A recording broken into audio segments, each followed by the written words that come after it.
हमने डिस्कस किए हैं। तो कुछ इंस्ट्रूमेंट जो बहुत अहम है तो प्रैक्टिकली आप लोगों को आने चाहिए और इंशाल्लाह रिजल्ट से ही अच्छे, ठीक है।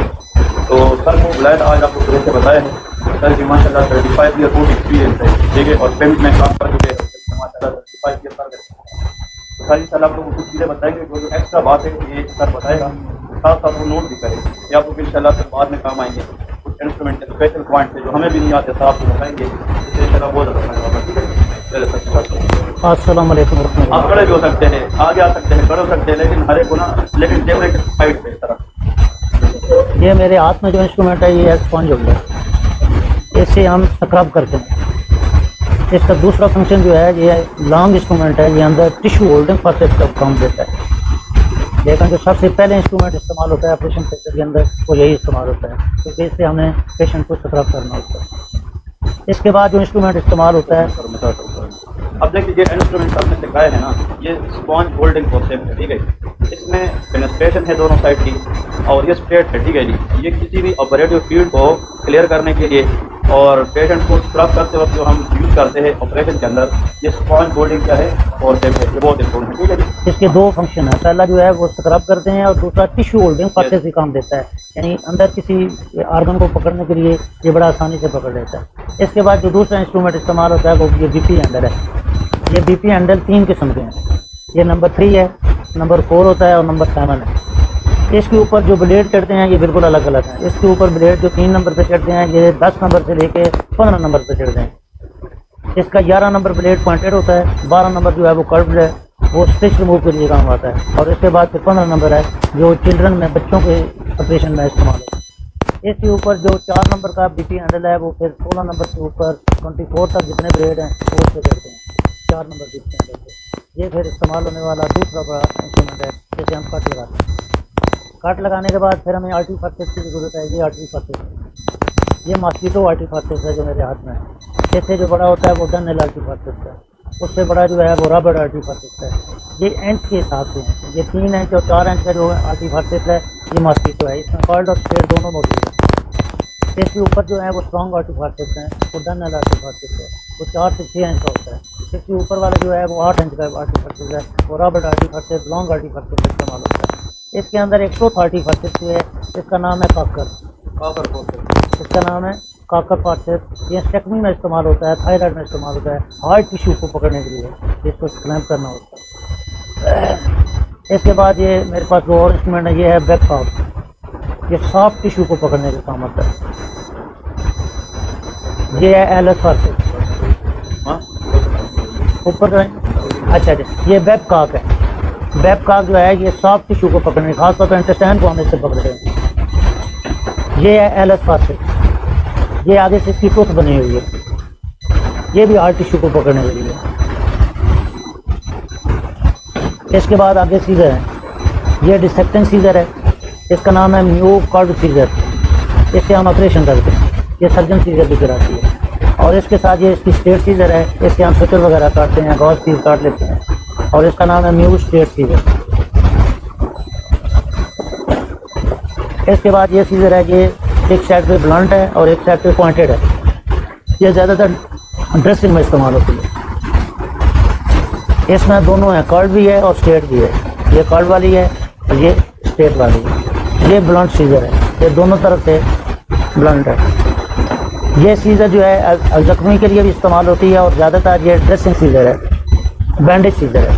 ये इसलिए बैंडेज सीजर है कि ये नीचे से जब ऐसे हम लेके जाते हैं ना तो ये किसी टिश्यू को टच नहीं करते, काटते ही नहीं है, ठीक है कि नहीं। और ऊपर से ये काटने वाली भी, इसके सबसे बड़ी जो है ना ये निशानी है। इसके बाद आगे जो पड़े हैं ये नीडल होल्डर हैं, जिससे हम स्टिच लगाते हैं। ये दोनों नीडल होल्डर हैं। इसके आगे जो पड़ा हुआ है ये स्कूप है, एक साइड पे स्कूप है और एक साइड पे सीजर बनी हुई है, छड़ी, ठीक है ना, इससे स्कूप करते हैं। ये इसके साथ का क्यूरेट भी इधर पड़ा होगा, ये वाला, ये क्यूरेट फर्सेस खुरचने के काम आता है। ये नेजल स्पेकुलम है, हाँ, ये आगे वजाइनल स्पेकुलम है, ये फिक्स हो जाता है, इससे प्रोसीजर हो जाता है पूरा। ये देखें ये आपके क्या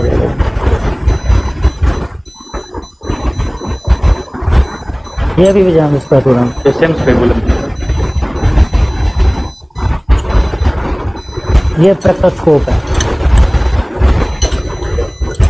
ये किडनी ट्रे है और ये बावल है, ये पंप है, ये रेगुलेटर है और ये इसका जो है वाल्व है पीछे, इसके बगैर ये नहीं चलता। ये यहाँ से हवा को आगे कैच कर लेता है, बाहर नहीं जाने देता, बाहर यहाँ से हम निकालते हैं।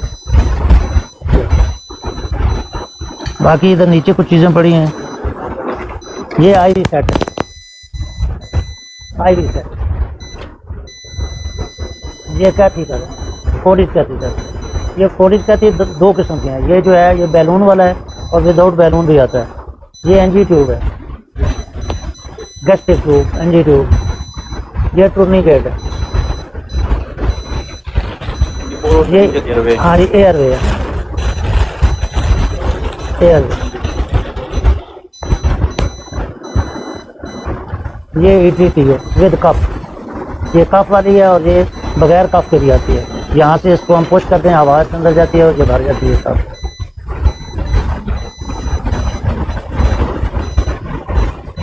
ये देखिए,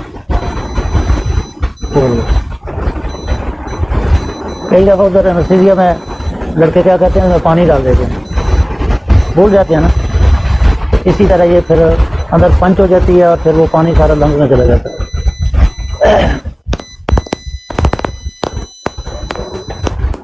बस जी, अब स्टिच लगाने बताएं। ये मेरे हाथ में सिल्क है, सिल्क।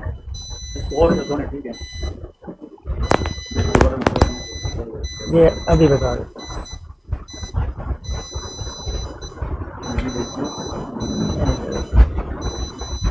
ये चूँकि अभी मेरा स्क्रब नहीं है, वैसे ये सारे का सारा पिक्चर जो है ये स्क्रब वाला जो है ना खोल रहा है।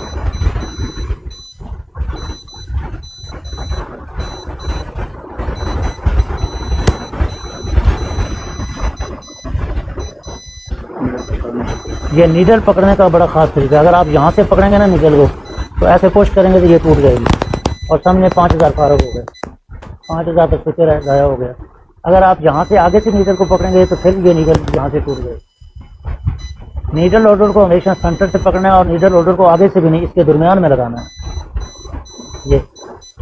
ये नीडल 3-4 किस्म की है। ये नीडल जो है ये कटिंग पे भी है और राउंड बॉडी पे भी है। कटिंग नीडल जो है वो शार्प है और राउंड बॉडी जो है वो शार्प नहीं होती। अब इसी तरह कटिंग नीडल हम इंटेस्टाइन पे लगाएंगे तो उनको बर्बाद कर देगी, फाड़ देगी, वहाँ राउंड बॉडी की ज़रूरत है। और अगर राउंड बॉडी को हम स्किन पे इस्तेमाल करेंगे तो ये टूट जाएगी, वहाँ पे हमें कटिंग नीडल की ज़रूरत है। ये जो धागा है ये ज़्यादातर अंदर हम टाई करने के लिए इस्तेमाल करते हैं। मौजूदा जो स्विचर इस्तेमाल होते हैं वो वैक्रल इस्तेमाल होता है अंदर इस्तेमाल के लिए, और बैर के लिए नैलॉन इस्तेमाल होता है, प्रोलीन के नाम से। स्किन पे जो इस्तेमाल करते हैं नैलॉन इस्तेमाल करते हैं और अंदर जो है वो वैक्रल इस्तेमाल करते हैं। और ये मुख्तलिफ नंबरों में है। सबसे मोटा जो धागा है वो नंबर 3 है, फिर नंबर 2 है, फिर नंबर 1 है, फिर 0 है, फिर 20 है, फिर 30, 40, 10, 11 और 12 तक आते हैं।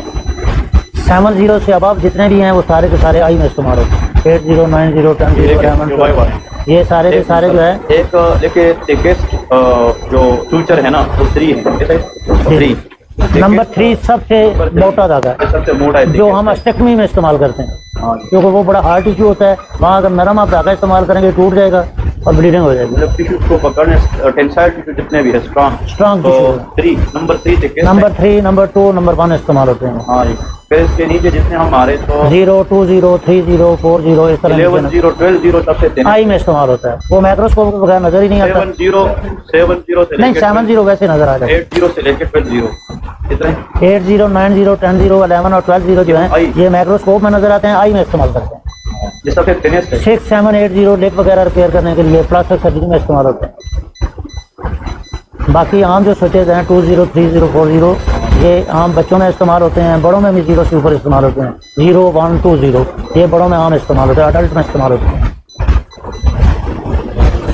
और स्किन के ऊपर प्रोलीन जो है वो 30 और 40 आम इस्तेमाल होती है। जितना भी हम रिपेयर करते हैं ना, सिंगल करें वो कंटिन्यू यूज करें, जो भी हम स्टिच लगाना चाहें वो उसी से करते हैं। सिंगल वाले पे आगे हम क्लिप लगा देते हैं। कितने आगे चलें? हाँ और अभी मैंने एक चीज़ आपको बताई नहीं है, याद ही नहीं रही, ये बड़े ज़रूरी हैं पढ़ने वाले। ये है मेरे हाथ में डिसेक्टिंग फॉर्सेस, ये डिसेक्टिंग फॉर्सेस प्लान है और ये डिसेक्टिंग फॉर्सेस टुथ है। ये देखते हैं इसके आगे टुथ है। ये जितने भी टांके स्टिच लगाते हैं, स्किन पकड़ते हैं, ऐसे पकड़ते हैं और इसे अंदर वाले टिश्यू पकड़ते हैं। और ये मेरे हाथ में फाइन डिसेक्टिंग फॉर्सेस है, ये टच फॉर्सेस का काम करता है। मतलब मैंने टिश्यू यहाँ से जलाना है, यहाँ से हम पकड़ेंगे टिश्यू को, यहाँ डायथर्मी लगाएंगे और ये जल जाएगा। ये टच फॉर्सेस का काम भी देता है। मोनोपोलर, यूनिपोलर जो भी आपकी इस्तेमाल होगी डायथर्मी इस इंस्ट्रूमेंट के तहत इस्तेमाल होगी।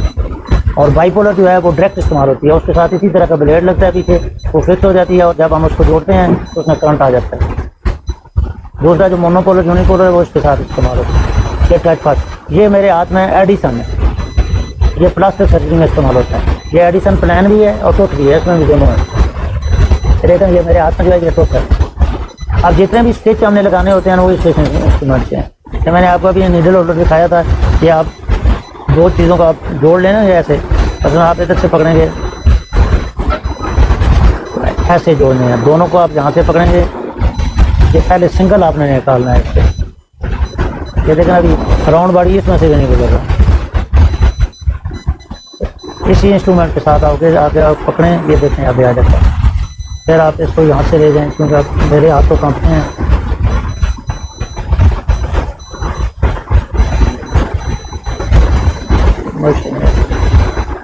ये इसी इंस्ट्रूमेंट पे कई लोग हाथ से पकड़ना शुरू कर देते हैं, वो हाथ से जब आप पकड़ेंगे तो आपके हाथ पंच हो जाएंगे, ठीक है ना। इसलिए इंस्ट्रूमेंट इस्तेमाल करना है। और जिस बच्चे ने इंस्ट्रूमेंट इस्तेमाल किया, जिसकी अच्छी हैंडलिंग होगी, बेहतरीन सर्जन बनेगा वो। ये बड़ी टेक्निक है, हर रोज़ इसके अंदर भी टेक्निक चेंज होती है। तो सर्जरी में इसका जो है ना बड़ा अहम रोल है। अब दूसरी साइड से आप जब हम निकालेंगे तो ये देखें अलग अलग निकलेंगे। ये देखें, अब जब आपने धागा निकालना है, मैंने तो हाथ से पकड़ा है, वहाँ से भी आपने इंस्ट्रूमेंट से पकड़ना है। ये सिंगल मैंने लेके आया हूँ। ये देखें, आप आगे आगे देखना है इसको। ये देखें अभी यहाँ से कोई दिखाए ना आगे होकर, ये देखें ये नाट कैसे लगानी है। ये देखें आप,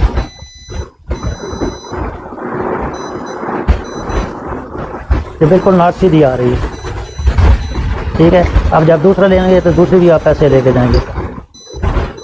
ये देखें आप, इनको भी कैसे दिखाएं, पता चल अब खोलना होना तो इसको यहीं से ये खुल जाता है। ये देखेंगे, ठीक है, ये देखें ये खुल गया।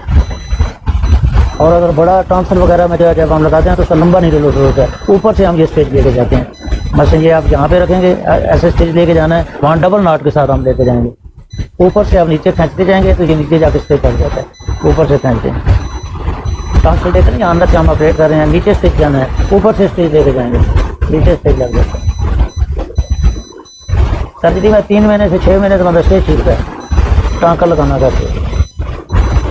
और जिसने टाँके लगा लिए समझ लें बेहतरीन सर्जन को। काटना वाटना कोई मुश्किल नहीं है, सबसे मुश्किल काम ही सर्जरी के अंदर रिपेयरिंग है। आप तो इसमें भी बड़ी जिद्दत आ गई है। पहले हम एक ऑपरेशन जो है वो कम अज़ कम 12 घंटे 14 घंटे का करते थे, फिर डायथर्मी मशीन आ गई, ठीक है। पहले हम सारे 100-150 जो है वो हम लगा देते थे आर्टरी फार्सेस, फिर उनको टाई करते थे, साथ ज़्यादा टाइम वेस्ट होता था। अब उसकी जगह पे मशीन आ गई डायथर्मी, उससे हम ब्लड जो है साफ कर देते हैं, वो 12 घंटे वाला ऑपरेशन 2 घंटे में ख़त्म हो जाता है। इसी तरह आगे और स्विचेस पे बड़ा टाइम लगता था, आप स्टेपलर आ गए हैं। मसलन टचान इतनी लंबी काटी है, स्टेपलर डाला, आप पुश किया, चलो जी, ठीक है। और पार्ट में इधर हार्ट सर्जरी के लिए बड़ा टाइम लगता था, ड्रिल से काटते थे, फिर जोड़ने के लिए वायर से जोड़ते थे। अब डायरेक्ट जनाब छाती को ऐसे लिया, ऊपर से स्टेपलर लगाया, फौरी तौर पर काम हो गया। अब सर्जरी के अंदर बड़ी चेंजिंग आ गई, बड़ी तब्दीली आ गई। और कोई इंस्ट्रूमेंट पूछना है तो बता देते।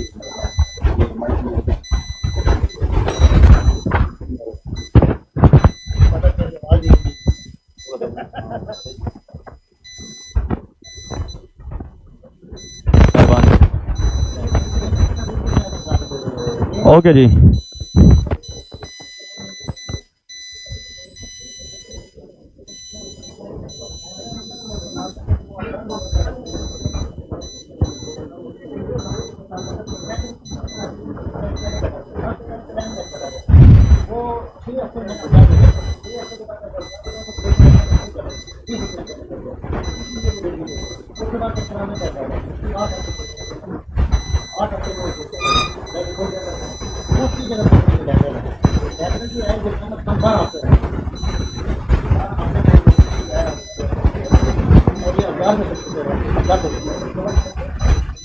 ठीक।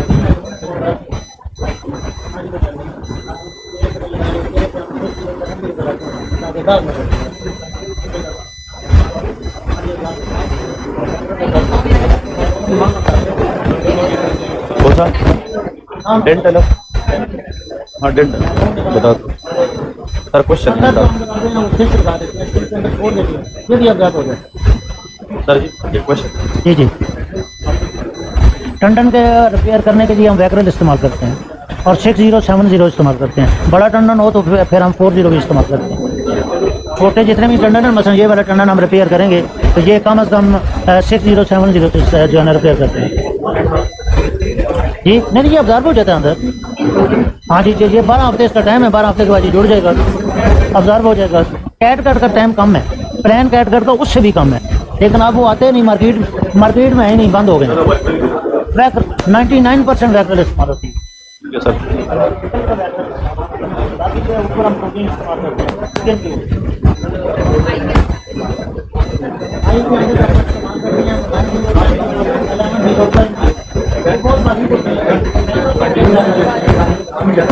ओके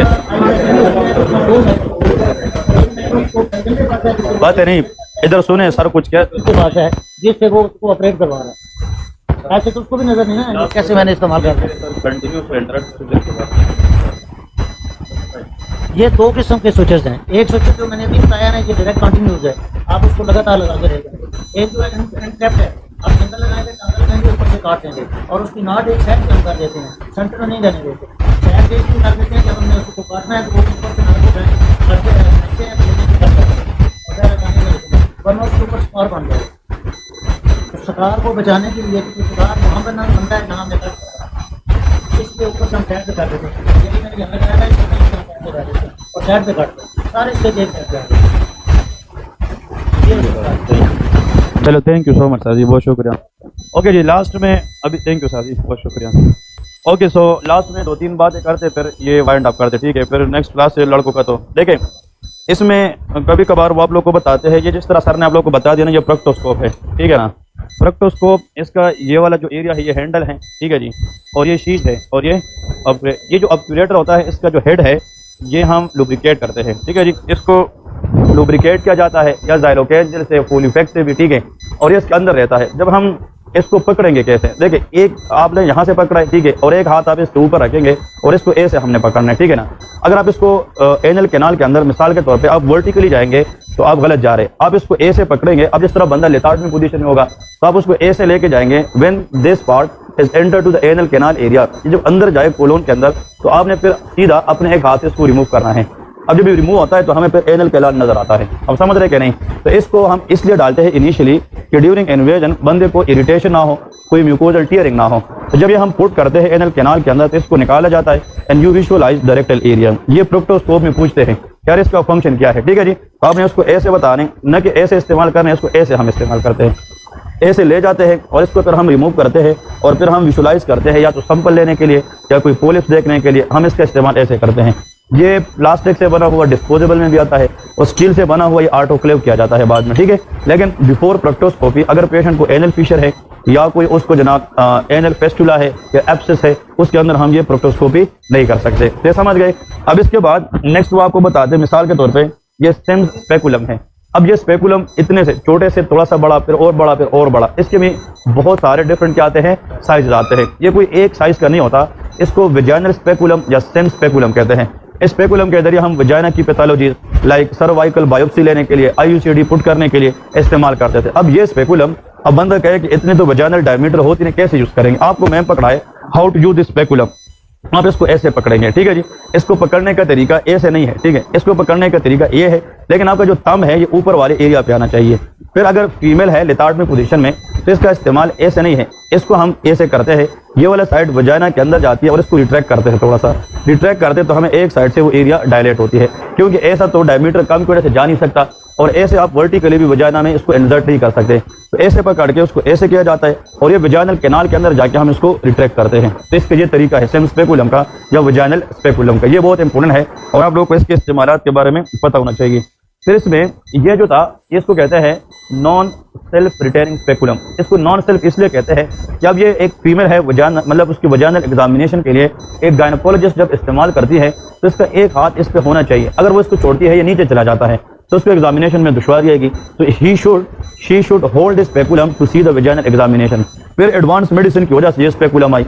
अब ये स्पेकुलम जब हम इंसर्ट करते हैं मिसाल के तौर पे, तो इसको हम खोल देते हैं, इसकी जांच खोलते हैं और इसके अंदर यहाँ पे स्क्रू लगा होता है। अब जब हमें डिजायर डायलेशन मिल जाती है तो हम उस स्क्रू को क्या करते हैं, फिक्स करते हैं। तो फिर अगर इस स्पेकुलम को हम छोड़े भी तो ये इंसर्ट हो रहता ही है, इसमें तो फिक्स करने का कंसेप्ट नहीं है। और ये स्पेकुलम हम वजाइना के अंदर फिक्स कर सकते हैं। तो एग्जामिनर के दोनों हाथ फ्री होते हैं, चाहे वो कोई सिंपल ले चाहे वो कोई पैथोलॉजी दे, तो कौन से स्पेकुलम के साथ वो प्रॉपर वजाइनल एग्जामिनेशन कर सकती है, कोस्क्यू स्पेकुलम से। इसलिए सिम स्पेकुलम की इस्तेमाल आजकल के वक्त में थोड़े कम है, हम ज्यादा इसको कहते हैं सेल्फ रिटेनिंग स्पेकुलम। ये क्या है, सेल्फ रिटेनिंग है, ये खुद अपने आप को रिटेन कर सकती है। और ये same retaining non self retaining speculum होता है। इन दोनों में फर्क समझ गए, ये इन दोनों के अंदर डिफरेंसेस हैं जो आप लोगों ने उधर बता रहे हैं, ठीक है जी। फिर इसके बाद अगर हम यहाँ पे सर ने एक बात की है, इन दोनों की अगर मैं बात करूँ, ये हमारे पास बेबकॉक फोर्सेप है, इसके दोनों साइड क्या है, फेनेस्टेटेड है। और अगर आप लोग इसको देखिए स्ट्रेट फोर्सेप है, लेकिन इसकी बनस्बत ये जो हमारे पास एलिस फोर्सेप है, क्या है, एलिस, तो इसके एंड पे क्या है, ये टीथ है। अब इसके एंड पे टीथ हो, शाबाश, नहीं है, इसके एंड पे टीथ हो नहीं है। जिस फोर्सेप के एंड पे टीथ ना हो, वो प्लेन हो, इसको नॉन ट्रोमाटाइजिंग फोर्सेप कहते हैं। क्या कहते हैं, नॉन ट्रोमाटाइजिंग। अगर आप इससे कोई चीज पकड़ेंगे ना, इससे कोई चीज हम पकड़ते हैं, ये इसको ट्रोमा नहीं कराती, क्योंकि ये स्ट्रेट है और इसके टीथ नहीं है। बट इसके देखिए इसके क्या है, टीथ है, तो ये ट्रोमाटाइजिंग टाइप फोर्सेप है। और जो नॉन ट्रोमाटाइजिंग है, इसमें हम सॉफ्ट टिश्यूज को पकड़ते हैं। कौन सी सॉफ्ट टिश्यू, स्पेशली इंटेस्टाइन की टिश्यू, स्पेशली फिलोपियन ट्यूब हो गया, अपेंडिसेक्टोमी हो गई, तो मतलब सॉफ्ट टिश्यू को पकड़ने के लिए हम नॉन ट्रोमाटाइजिंग। और जो हार्ड टिश्यूज हैं, हार्ड टिश्यू के लिए हम क्या करते हैं, ट्रोमाटाइजिंग टाइप। अगर आप ये ट्रोमाटाइजिंग टाइप सॉफ्ट टिश्यू पे इस्तेमाल करेंगे, वहां से ब्लीडिंग स्टार्ट हो जाएगी, ठीक है जी। तो जो फोर्सेप विदाउट टीथ है वो नॉन ट्रोमाटाइजिंग है, और जिसमें टीथ होते हैं वो ट्रोमाटाइजिंग टाइप फोर्सेप होता है, ठीक है। ये इसके अंदर कुछ चीजें थी जो मैंने आप लोगों के साथ डिस्कस करनी थी, इंपोर्टेंट, और एमसीक्यूज आप लोगों को यहाँ से ही आते हैं, ठीक है जी। That is what all about the forcep and other instrument, आप लोगों ने करके जाना है। और ये वाला जो एयरवे है, मिसाल के तौर पे ये वाली जो एयरवे है, ठीक है, ये क्या है, ये वही जो आप लोगों को दिखाता है, ये गार्डल एयरवे है, ठीक है जी। ये गार्डल एयरवे प्लास्टिक से बनी होती है, लेकिन गार्डल एयरवे इसकी साइजेस ज्यादा भी होती है, कम भी होती है, डिपेंड करता है कि आप किस एज की पेशेंट को डील कर रहे हैं। अगर बच्चे हैं तो उसमें छोटे साइज का, बड़े हैं तो उसमें बड़े साइज का इस्तेमाल होता है। इसको हम ओरोफेरेंजियल एयरवे भी कहते हैं, और इसके जरिए हम एयरवे को पैटर्न करते हैं, एयरवे को ब्लॉक होने से बचाते हैं। स्पेशली अनकॉन्शियस बंदे में जिसका गेग रिफ्लेक्स नहीं आ रहा, तो उसकी बैकवर्ड टंग को हम प्रिवेंट करते हैं ताकि इसकी एयरवे ब्लॉक ना हो जाए। तो ये वाला इंस्ट्रूमेंट अगर आए तो उसमें कंफ्यूजन नहीं होनी चाहिए, that is called which one, oropharyngeal airway है, ठीक है। तो इसमें कोई और चीजें तो नहीं पूछनी, यही है आप लोगों को रेडियोलॉजी वाला और जो इंस्ट्रूमेंट का है, ये आप लोगों को दोनों अभी मैं सेंड कर दूंगा और ये आप लोगों को मिल जाएगा, ठीक है। एक और आता है, लोग पूछते हैं कि कभी कभार सीटीजी के बारे में पूछते हैं, ये आप लोगों ने सुना होगा कि सीटीजी ये गायनी ऑप्स के अंदर होता है। तो देखिए सीटीजी पे 2-3 बातें सुने, कार्डियो टोकोग्राफी, ठीक है, कार्डियो टोकोग्राफी, ये जो है एक प्रोसीजर है, ये एक इन्वेस्टिगेशन है जो प्रेग्नेंट फीमेल में हम करते हैं। मैं इसको थोड़ा सा पढ़ाने से पहले आसान करते हैं। कार्डियो मीन हार्ट, तो यहाँ पे हार्ट से मुराद फीटल कार्डियक एक्टिविटी है, क्या है, फीटल कार्डियक एक्टिविटी है।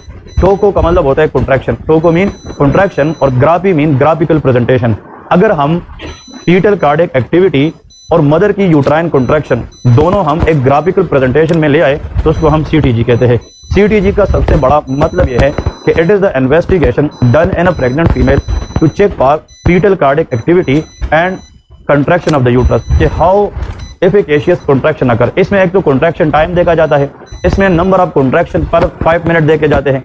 तो इसमें हमें यह पता चलता है कि आया माँ की तरफ से कॉन्ट्रैक्शन ठीक है कि नहीं, और फीटल कार्डियक एक्टिविटी सही है कि नहीं। इसको हम क्या कहते हैं, सीटीजी कहते हैं। सीटीजी के 4 कंपोनेंट्स होते हैं, कितने, 4। एक तो फीटल बेसलाइन या हार्ट रेट मालूम करते हैं, दूसरी चीज इसमें एक्सेलरेशन एंड डिसेलरेशन मालूम करते हैं, और एक यूट्राइन कॉन्ट्रैक्शन मालूम करते हैं। नॉर्मली सीटीजी का जो पेपर होता है ना, सीटीजी का पेपर, उसमें 110 और 160 इसके दरमियान फीटल कार्डियक एक्टिविटी नॉर्मल होती है। कितना, 110 से लेके 160। जिस तरह ईसीजी मशीन होता है, ईसीजी पेपर, अगर अप डाउन आ रहे हैं 110 और किसके दरमियान 160, दैट इज नॉर्मल सीटीजी। ये क्या है, नॉर्मल सीटीजी। अगर कुछ ऐसी लाइन है जो नीचे ड्रॉप कर रही है और फिर ऊपर जा रही है, फिर नीचे आ रही ऊपर जा रही है, तो 110 से नीचे और 60 के दरमियान ये डिक्रीज फीटल कार्डियक एक्टिविटी है। और अगर 60 से कम हो जाए तो फिर बच्चे में कार्ड प्रोलेप्स के चांस होते हैं, फिर उनको हम सी सेक्शन रिकमेंड करते हैं। तो सीटीजी पे अगर फीटल कार्डियक एक्टिविटी 60 से कम है तो फिर उस बच्चे में इतना दम खुद नहीं है कि वो लाई करे, वो स्टेशन पे जाए और वो बर्थ करे, इसलिए उनमें हम फिर सी सेक्शन रिकमेंड करते हैं।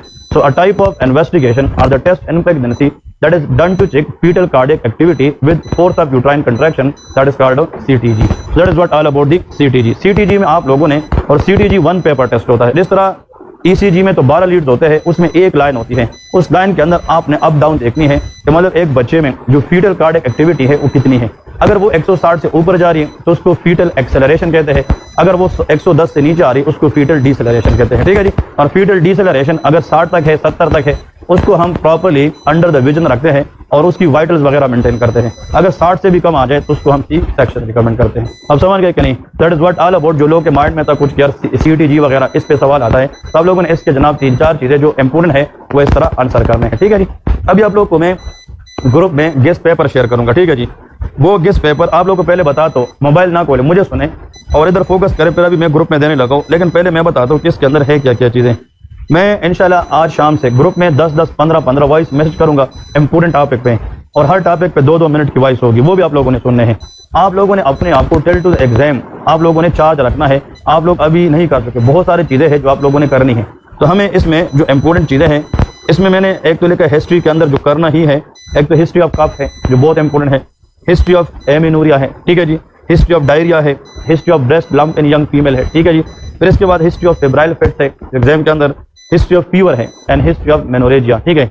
ये 7-8 हिस्ट्रीज है करने। तो आप लोगों ने सबको पता है यार, मुझे तो वोमिटिंग की भी आती है, मुझे तो यूटीआई की भी आती है, आप लोग को सब कुछ आता है, लेकिन 7-8 जो ये सबसे इंपोर्टेंट है, ये करके ही जाना है, ये बहुत इंपोर्टेंट है। फिर मैंने लिखा एक इंपोर्टेंट काउंसलिंग, कौन कौन सी कंडीशन है जो NRE2 के अंदर काउंसलिंग की शक्ल में बार बार रिपीट होती है, जैसे कि a brain dead patient remove from ventilator, तो काउंसिल हर फैमिली मेंबर। फिर इसके बाद काउंसलिंग ऑफ सीलियक डिजीज है, ठीक है जी, ये बहुत इंपोर्टेंट है, इसमें स्पेलिंग मिस्टेक है। हेपेटाइटिस बी की काउंसलिंग है, ये बहुत इंपोर्टेंट है। हेपेटाइटिस बी और सी की ट्रीटमेंट मैं आप लोग ग्रुप में भेजता हूँ, ठीक है। इसमें 2-2 मेडिकेशन याद रखने, अल्फा इंटरफेरॉन, एडोफोविर, ठीक है जी। इसके 2-2 साइड इफेक्ट्स है, बस आप लोग वाइवा में ठीक करें। काउंसलिंग ऑफ डायबिटिक फुट है, काउंसलिंग ऑफ थैलेसीमिया है, ये इंपोर्टेंट है। फिर इसके बाद इंपोर्टेंट कंसर्न है, कंसर्न एम्पुटेशन के लिए जाती है डायबिटिक पेशेंट में, पॉलीसिस्टेक्टोमी के लिए है और एक लंबार पंक्चर के लिए है। कौन सा? Lumbar puncture. Breaking the bad news भी लिखा है, एग्जामिनेशन है, इंपोर्टेंट साइंस है, इंस्ट्रूमेंट। देखिए जो इंस्ट्रूमेंट ना आप लोगों ने करने ही है उसको थोड़ा सुने। कोलियस कैथेटर पता होना चाहिए। नंबर 2 एंडोट्रेकियल ट्यूब पता होना चाहिए। नंबर 3 गार्डल एयरवे, वो भी आप लोग को बताया है। फिर इसके बाद एपिजाटमी सीजर पता होना चाहिए। ट्यूनिंग फोर्क में रेनी वर्सेस वेबर टेस्ट की डिमॉन्स्ट्रेशन पता होना चाहिए। फिर इसके बाद स्पॉन्ज होल्डिंग फोर्सेप है, नीडल होल्डर है, एनजी ट्यूब है, लेरिंगोस्कोप है, फ्रुक्टोस्कोप है, ओटोस्कोप है, ठीक है जी, और अप्थल्मोस्कोप है, Babcock forceps and Allis forceps है। तो ये जो तकरीबन मेरे ख्याल में 14-15 है, ये तो हर एक को फिंगर टिप्स आने चाहिए, ठीक है। और आप लोगों का एग्जाम कोई एक दिन नहीं है कि इसको जो फोर्सेप आएगी वो इसको नहीं आ सकती, नहीं, मैं वही बता रहा हूँ। किसी का एग्जाम 20 को है तो उसमें भी किसी का सुबह है, किसी को शाम को है। क्या पता जो 20 वाले एग्जाम में फर्स्ट ग्रुप वाले इसको फोलिक कैथेटर आए तो उसी वक्त सेम डे पे सेकंड ग्रुप को एनजी ट्यूब आ जाए। तो आप लोगों ने कहीं ना कहीं पे इसको इंशाल्लाह पढ़े तो देखिए इंशाल्लाह हु नोस, जब आप लोगों ने जो चीज़ जहाँ से पढ़ी वो आपके खाते में आ जाए, ठीक है जी। वो किसी को नहीं पता होता कौन सी चीज़ कहाँ से आ रही। फिर इसके अंदर मैंने पीड्स और ENT, ophthalmology, gynae obs, x ray और ECG। ECG में MI और इसके टाइप्स ये आने चाहिए। Hyperkalaemia, atrial flatter versus atrial, very good, ठीक है। हार्ट ये जो ब्लॉक्स आने चाहिए, sinus versus tachycardia versus sinus, bradycardia और वेंट्रिकुलर फिब्रिलेशन, ये बहुत इंपॉर्टेंट है, ये आप लोग को आने चाहिए। तो ये मैंने टाइप किया है, देखें ये सारा मैंने लिखा है। ये भी आप लोगों को मैं ग्रुप में दूंगा कि पढ़ना तो आप लोगों ने सारा है, लेकिन एटलीस्ट ये चीज़ ज़रूर पढ़ के जाए। इंशाल्लाह 90% पेपर इधर से ही आएगा, ठीक है जी। अगर आप लोगों ने इतनी ये पिछले 20, 22, 24 दिन समझो मेहनत कर रहे, वो वाली चीज़ और ये वाली चीज़ जब इंशाल्लाह इकट्ठी होगी, ये चीज़ें मिलेगी तो इंशाल्लाह फ़ायदा होगा, ठीक है। और आप लोगों को बहुत सारी चीज़ें जो है वो आसान करेगी। अभी जिनका एग्जाम है मिसाल के तौर पे 19 को, मैंने आप लोग को बताया भी था 20 को, सॉरी, कि आप लोगों ने प्रैक्टिस के लिए आना है इधर नज़दीक जो लोग रहते हैं। बट मैं तो खैर इधर ज़्यादा दूर नहीं हूँ, नज़दीक है घर, ठीक है जी, लेकिन मैं कोशिश करूँगा कि हम इधर आएंगे, ठीक है जी। अभी मैं ग्रुप में बताऊँगा कितने लोग हैं जो आने के लिए तैयार हैं, ठीक है। दूर से तो कोई नहीं आ रहा ना, हाँ, क्योंकि असल में मसला ये हुआ है, अभी मैं जब बाहर निकला तो सारे रोड वगैरह बंद हैं। अब ये सारी लाइन इधर लगी है बाहर, ठीक है। तो कुछ लोग तो इधर हॉस्टल में रहते हैं, हॉस्टल से उठ के इधर आ गए, ठीक है। एक्सेसिबिलिटी अगर मुझे हुई ना, मैंने तो पहले पहुंचना है, मैं नज़दीक में आ जाऊंगा, वो मसला नहीं है। ठीक है, आप लोगों के लिए यार इंसान ठीक है कुछ भी कर सकता है। अगर गाड़ी ना ले आया, चलो किसी के साथ बैठ गया, मोटरसाइकिल पे आ जाऊंगा, वो मसला नहीं है। लेकिन सवाल ये है, आप लोगों ने, मैं एकेडमी से बात करता हूँ कि सुबह टाइम बताऊंगा कब से कब तक, ताकि वो जो ये है ना उनको भी पता हो कि इतना आप लोग का ड्यूरेशन होगा। ठीक है, चाहे 4 घंटे हो 5 घंटे हो, मैं आऊँगा तो मैं आप लोगों से एग्जामिनेशन करवाऊंगा, हिस्ट्रीज वगैरह पूछूंगा। ठीक है जी, इससे बहुत फायदा होगा। फिर यहाँ से जाने के बाद जो गलती आप करते हैं वो फिर आपने बाद में रिपीट करना है, यहाँ से मैं वीक हूँ। तो ये इंशाल्लाह हमने एग्जाम के दिन तक इस तरह माहौल इंशाल्लाह रखना है। ठीक है जी, लेकिन बात वही है कि अभी तक आप लोग प्रोसेस में है, डजंट मीन कि हमारा सब कुछ खत्म। पढ़ना है, बहुत पढ़ना है। ये 3-4 दिन बहुत मैटर करते हैं। अगर किसी के माइंड में ऐसा सवाल है कि सर ये चीज़ भी टीचर ने कहा तो आ सकता है बट हम नहीं कर पाए, तो मुझे मैसेज करेगा इनबॉक्स में, वही चीज़ मैं वॉइस में ग्रुप में फिर एक्सप्लेन करूंगा। At the end of the day चीज़ आप लोगों तक पहुंचनी चाहिए। मेरी बात समझ रहे? तो ग्रुप में तो आप सारे लोग ऐड है ना, तो हमारी जो बातें हैं, जो पॉइंट है वो ग्रुप तक आने चाहिए। और दूसरी बात, एक एग्जाम को अपने सर पे इतना भी सवार ना करें कि आप वो बेसिक चीज़ें भी भूल जाए। मतलब बहुत सारे लोग इतना ज़्यादा टेंशन लेते हैं। मैं चाहे आप लोगों को ना 1 साल भी पढ़ाता रहूँ, एट द एंड इंसान को यही फील होता है यार मुझे तो कुछ नहीं आता। ये हर एक इंसान के साथ होता है। आप लोगों ने NRE 1 दिया है ना, NRE 1 के पेपर के सुबह तक आप लोग कहते हैं कि हम लिखेंगे यार, लेकिन जब बंदा एग्जाम में जाता है अल्लाह पाक इंसान का ज़हन खोलता है। ठीक है ना, तो जो चीज़ मेहनत की गई है ना जिस पे, वो इंशाल्लाह आप लोग करके आएंगे और इंशाल्लाह सब ने पास होना है। ठीक है जी, ओके, अल्लाह हाफिज़।